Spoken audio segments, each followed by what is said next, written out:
നിങ്ങളുടെയൊക്കെ അമ്മമാരും ഇതുപോലെ തന്നെയാണോ എന്ന് ഒന്ന് കമൻറ്റ് ചെയ്യണേ. അനിയൻ നാട്ടിൽ വന്നിട്ട് എവിടെയും പോകാൻ പറ്റാത്ത വിഷമത്തിലായിരുന്നു ഞങ്ങൾ.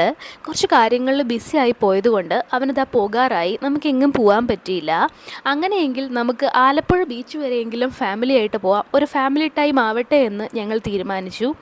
ഈ തീരുമാനമെല്ലാം എടുത്തു കഴിഞ്ഞപ്പോഴാണ് അമ്മയ്ക്ക് ഓർമ്മ വന്നത് ആലപ്പുഴയിലാണ് നമ്മുടെ കുടുംബക്ഷേത്രമെന്നും ആലപ്പുഴ വരെ പോകുന്നുണ്ടെങ്കിൽ അവിടെ തൊഴണമെന്നും. നമ്മൾ ബീച്ചിൽ പോകുന്ന ഡ്രസ്സിൽ അമ്പലത്തിൽ പോകാൻ പറ്റില്ലല്ലോ.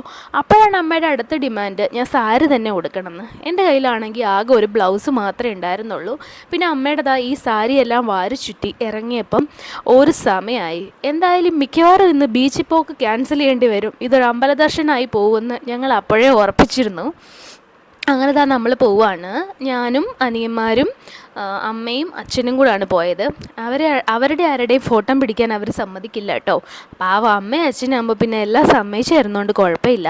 അങ്ങനെ തന്നെ നമ്മൾ പോവാണ്. ഞാനൊന്നും കഴിച്ചില്ലായിരുന്നു. സാരി ഉടുക്കാൻ തന്നെ ഒരുപാട് സമയമെടുത്തു.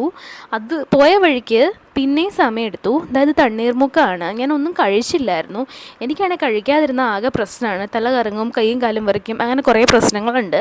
അതുകൊണ്ട് തന്നെ അവിടെ ഇറങ്ങി ഒരു ചായയൊക്കെ കുടിച്ച് നമ്മളൊന്ന് ചില്ല് ചെയ്ത് ഇനി എന്തായാലും ഉറപ്പായിരുന്നു അവിടെ ചെല്ലുമ്പോൾ ഒരു സമയമാവുമെന്ന്. അങ്ങനെ അവിടുന്ന് നമ്മൾ നമ്മുടെ കുടുംബക്ഷേത്രത്തിൽ ചെന്നു. പക്ഷെ അവിടെ ചെന്നപ്പോഴാണ് കേട്ടോ നല്ലൊരു അധികം ആളും ബഹളവും ഒന്നുമില്ലാത്ത വളരെ കാം ആൻഡ് ക്വയറ്റ് ആയിട്ടുള്ള ഒരു അമ്പലമായിരുന്നു. എനിക്ക് ഒരുപാട് ഇഷ്ടപ്പെട്ടു. പിന്നെ അമ്പലത്തിൽ ചെന്നാൽ എൻ്റെ അമ്മയ്ക്കൊരു പ്രത്യേക കുഴപ്പമുണ്ട്. എന്താണെന്ന് വെച്ചാൽ അമ്മ അവിടെ കുറേ സമയം എടുക്കും. എല്ലായിടത്തും നിന്ന് പ്രാർത്ഥിക്കുന്ന ഒരാളാണ് അമ്മ. പിന്നെ അവിടുത്തെ വഴിപാടുകളെല്ലാം നടത്തും. അങ്ങനെ നമ്മൾ അമ്പലത്തിൽ നിന്ന് ഇറങ്ങിയപ്പം ഒരു സമയമായി. എന്നിട്ട് നമ്മൾ അപ്പച്ചിയുടെ വീട്ടിൽ പോയിട്ട് ഡ്രസ്സൊക്കെ മാറി വന്നപ്പോൾ ബീച്ചിൽ വന്നപ്പം ഒന്നും കാണാൻ പറ്റാത്തത് ഇരുട്ടായിപ്പോയി. ഞാൻ ആദ്യമായിട്ടാണ് നൈറ്റിൽ ബീച്ചിൽ വരുന്നത്. കുറേ വെട്ടം മാത്രമേ ഉണ്ടായിരുന്നുള്ളൂ. എനിക്ക് എപ്പോഴും ആ തിരകൾ കണ്ടിരിക്കാനാണ് ഇഷ്ടം. തിരകൾ പോലും കാണാൻ പറ്റിയില്ല, മുഴുവൻ ഇരുട്ടായിരുന്നു. അമ്മ കാരണമാണെന്ന് പറഞ്ഞ് ഞങ്ങളെല്ലാം വഴക്ക് തുടങ്ങി. ഉടനെ അമ്മ ഞാൻ ഒരുങ്ങാൻ സമയം എടുത്തോണ്ടാണെന്ന് പറഞ്ഞ് അമ്മയുടെ വകയും. അങ്ങനെ നമ്മൾ എത്ര വഴക്കുണ്ടാക്കിയാലും നമ്മൾ ബീച്ചിൽ എൻജോയ് ചെയ്തു കേട്ടോ. നമ്മൾ ബീച്ചിലൂടെ നടക്കുകയാണ്. തിരകളൊക്കെ കാണാൻ പറ്റുന്ന പോലും ഉണ്ടായിരുന്നില്ല. അങ്ങനെ രാത്രിയിൽ ബീച്ചിൽ വന്ന് നമ്മൾ പെട്ടു.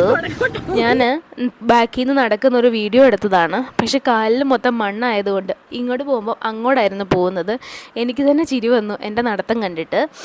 അത് കഴിഞ്ഞ് പിന്നെ നമ്മൾ തിരിച്ചു വന്നപ്പം ഒരു ഹോട്ടൽ തപ്പി നടന്ന് വിശന്ന് കിളിക്കൂട് ഷാപ്പിൽ വന്ന് ഫുഡ് കഴിച്ച് തിരിച്ച് വീട്ടിൽ പോന്നു.